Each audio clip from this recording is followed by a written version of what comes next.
po sa ating lahat, kay Jeannie Goldborn and Francis of the Natasha Goldborn Foundation, Yusek Eric Matayag, Dr. Tolet Bautista, Dr. Ed Tolentino, Makatimen. Sa inyo, sa mga members ng media, members of the foundation, at other concerned citizens, magandang umaga po. I was asked to speak po about yung piece of legislation na sponsor at inakda po natin sa Kongreso. Yun po yung House Bill 5496 or the Anti-Bullying Act.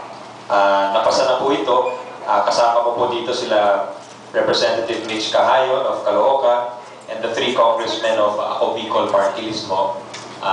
Unanimously passed by the House incidentally. No?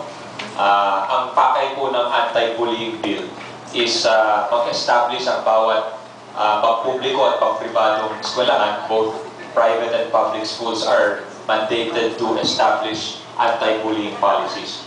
Ang first goal niya is for society and schools and families to acknowledge that bullying is wrong. Masama po siya, nakakasama po siya sa ating kapwa, nakakasama sa ating pamilya, at higit sa lahat, nakakasama sa ating kabataan. Dahil hindi na sila nakakaaral ng mabuti, apektado po yung kanilang pansariling, yung kanilang kumpiyansa. At I think when you're a child, talagang affected ka by every little thing. So, hindi naman that we want to raise a society, we want to raise a society free from conflict, no?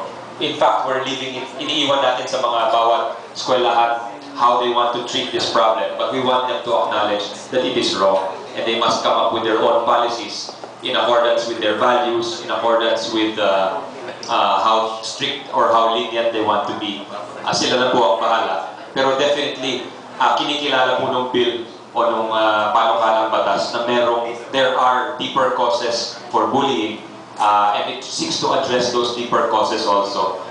As much as possible, we want to get the families involved, both of the bully and both of the victim. At kinikilala natin na may mas malalim mga sanhi ang pagbubuli. Maaaring may problema po sa tahanan, maaaring hindi na naririnig yung boses ng nambubuli. So definitely, we think it will be beneficial to children and to society in general kung mapasa po itong Anti-Bullying Act. Nasa Senado po siya ngayon, and we hope you can help us in lobbying for its passage. So maraming salamat po sa inyo lahat.